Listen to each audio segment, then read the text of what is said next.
ഇനി നമുക്ക് മലയോര മേഖലയായ ഇടുക്കിയിലേക്ക് പോകാം. ഇടുക്കിയിൽ നിന്നും അഖിൽ നമ്മോടൊപ്പം ചേരുകയാണ്. ഇടുക്കിക്ക് ഏറെ പ്രത്യേകതയുണ്ട്. ഏറ്റവും വിദൂരമായ ബൂത്ത് ഇടുക്കിയിലാണ്, ഇടമലക്കുടിയിലാണ്. പോളിംഗ് ഉദ്യോഗസ്ഥർ ഏതാണ്ട് 13 കിലോമീറ്റർ നടന്നാണ് അവിടെയെല്ലാം തന്നെ അവിടുത്തെ ഏറ്റവും ഉൾനാടൻ പ്രദേശങ്ങളെല്ലാം എത്തിയത്. അഖിൽ, എന്താണ് വിവരങ്ങൾ? മലയോര മേഖല സജ്ജമാണോ?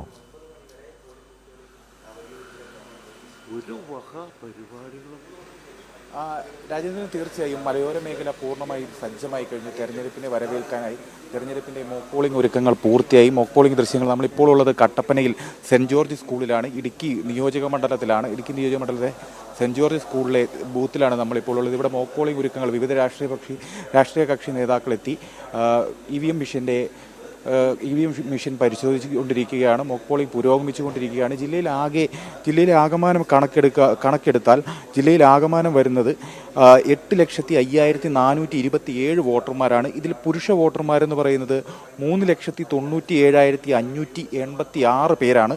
സ്ത്രീ വോട്ടർമാർ 4,07,833, ട്രാൻസ്ജെൻഡർ വോട്ടർമാർ 8 എന്നിങ്ങനെയാണ് ജില്ലയിലെ വോട്ടർമാരുടെ കണക്ക് എന്ന് പറയുന്നത്.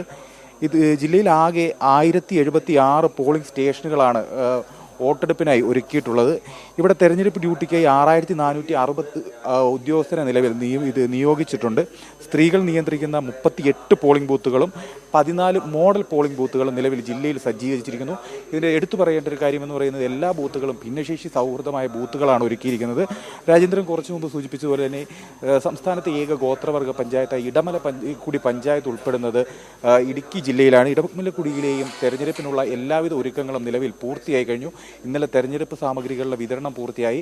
ഈ പറയുന്ന പോലെ തന്നെ 13 കിലോമീറ്ററോളം ദൂരം തെരഞ്ഞെടുപ്പ് ഉദ്യോഗസ്ഥർ ഡ്യൂട്ടിക്കായി പുറപ്പെട്ടിരുന്നു.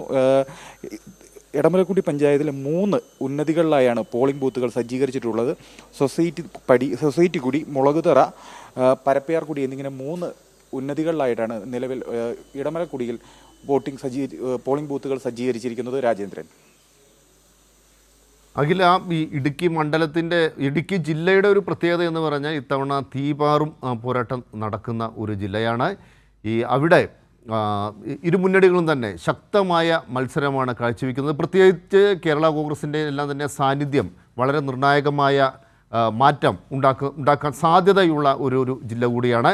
എന്താണ് അവിടുത്തെ ഏറ്റവും ഒടുവിലത്തെ തെരഞ്ഞെടുപ്പ് ചിത്രം? അവിടുത്തെ പ്രചാരണം വളരെ സജീവമായ രീതിയിലാക്കി റിപ്പോർട്ട് ചെയ്തിരുന്നു. എന്താണ് രാഷ്ട്രീയ പാർട്ടികളുടെയൊക്കെ ഏറ്റവും അവസാനത്തെ കണക്കുകൂട്ടൽ?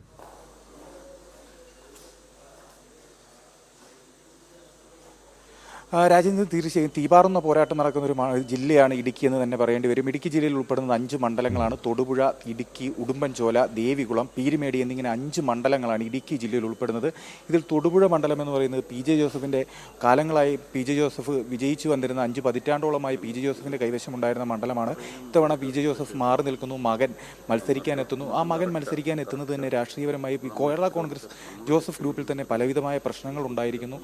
എന്നിരുന്നാലും മകൻ മത്സരിക്കാനെത്തുന്നു. എതിർ സ്ഥാനാർത്ഥിയായി കേരള കോൺഗ്രസ് MLA സിറിയക് ചാഴികാടൻ വരുന്നു. വലിയ രീതിയിലുള്ള ജനപ്രീതി സിറിയക് ചാഴികാടൻ മണ്ഡലത്തിൽ നേടിയെന്ന് തന്നെ നമുക്ക് എടുത്തു പറയേണ്ടി വരും.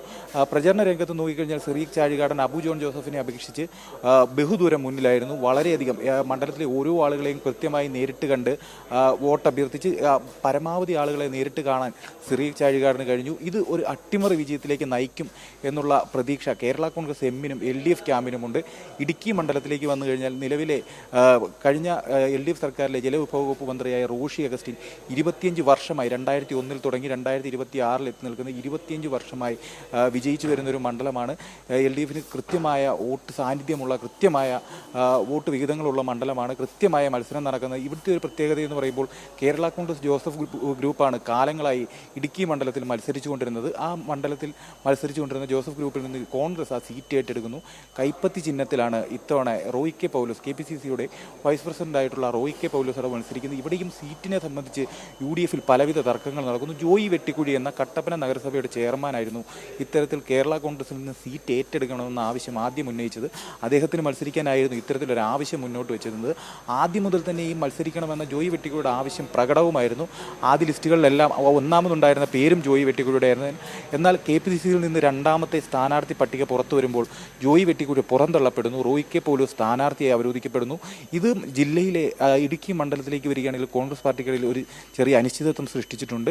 ഇത് LDF ക്യാമ്പിന് മുതൽക്കൂട്ടായി മാറുന്നൊരു സാഹചര്യം നിലവിൽ ജില്ലയിലുണ്ട്.